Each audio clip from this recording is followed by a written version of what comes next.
जय जगन्नाथ सांग मैंने सकाळु सकाळु गुड मॉर्निंग। तो सकाळु सकाळु मोर नित्यकर्म सरीगला। मु आसिक एठी सिंदूर टिके लगाऊची। सकाळु बहुत काम थिला, बासी काम सब सरिकी मु आसिली एठी। मो काम सरला परे मो स्वामी को टिके नमस्कार हो गली। तो एठी नेली लुगापटा सुखेबा पे छात ऊपर को। तो छात ऊपर लुगापटा सुखे साके देकी मु आसिली तळको। ठाकुर पूजा करिबार थिला। तो ठाकुर घर गली, फूल भी तोड़ी देइथिली सकाळु गाधुआरे। तापर ठाकुर घरटी परिष्कार करदेली झाड़ू मारिकी। एठी ठाकुर बासन सब नेली सफा करबा पे। ठाकुर बासन को सब माजी मुजी आनी ठाकुर पूजा एठी शेष हो गला। ठाकुर पूजा मोर एबे स्टार्ट हैला। जळिखिया चा कोन हबो देखिबा, चलंतु रोसई घर को। तो एठी मो हस्बैंड आनी थोइथिले ब्रेड। तो मुझे प्रथमे चा टिके बसई देली।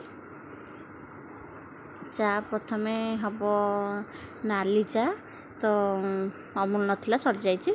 तो से पानी देदेली प्रथमे। तापर अदा दीटा छेचिदेली। ये तेजपत्र दीटा। तापर ये मुझे पकईदेली अदा को छेचिदेली जोड़ा पकईदेली। आउ टिके लुण पकईली। आउ ये चीनी चा सब पकईदेली। चाटा भल भाव फुटी सारा आम चा प्रस्तुत हो गला। तो ये ब्रेड करवा, ब्रेड चप। तो मुझे नहीं गली अदा रसुण टे छेचिदबा। ये चलतु कंसार ये नहीं जावा। प्रथमे बेसन नवा, यहाँ अटा ब्रेड।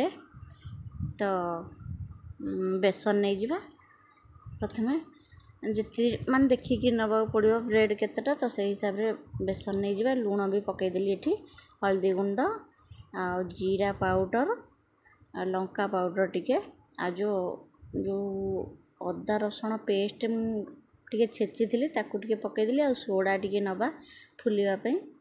तो ये पकईदेली सोडा अदा रसुण पेस्ट ताकू पानी टिके दे मुझे भल भाव गोलेदेली।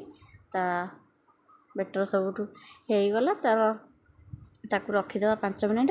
तो ये मुझे ब्रेड बाहर करदेली। यहाँ अटा ब्रेड से देखा। तो अलग किसी जो ब्रेड मान होता व्हाइट देखा जाता है, मटिया टाइप देखा। झील भाव खराब हो जाए, कि खराब है भल भाव से छुरी मिललानी। से पिठा खटिकार काटिदेली। एटी गैस टी ऑन करी मोर कड़ाटी बसईदेली। तापर तेल पकईदबा। तेल पकईला तेल को गरम हाँवाई टे छाड़ीदबा।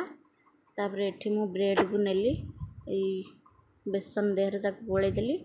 गोलैकी ए तेल मोर गरम हो गला से पकईदबा। आमर ये खाली ब्रेड चप हो।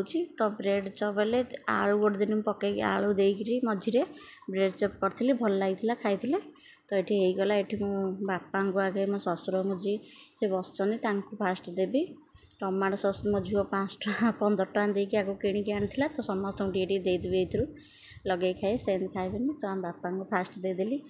बापा को कहली केमती कौन लगुच। आम बापा कहले बहुत भल लगुच। तार बो बसते बो को भी देदेली खाइबा को। तापर ये मुझे चा गरम करदेली। 2 जन जाक बापा को बो को चा 2 जन जाक देदेवी चा गरम करी। तो तांकर सरला पुणी बाप झील शोचती जमा उठुना डाकिले।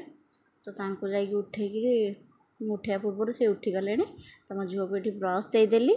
तो सी कहला मो पाखे ठिया हो मामा मु ब्रश करी से ठियाला। तो बाबा भी जाइए। तो मुझे ब्रश कर तुम 2 जन आस मु चा गरम कर। तो चा गरम करी ये ब्रेड आ टमाटो सस देदेली सरीगला। तो मु चलली मोर खाइबापी। तो कहली पानी देकी जाओ, पानी देदेली। मुझे झील को खुआब सी खाइबनी जमा। ताको जबरदस्ती खुआब से स्कूल जीव कारण आउ कि खाइबनी भात खाए कहले नहीं खाऊँ। तो मत भोक लगे मुझे जाऊँ रूम रे बस खाइबी। तो मुझे रखी ब्रेड आ टमाटो सस मु नहीं जाऊँ मो रूम को।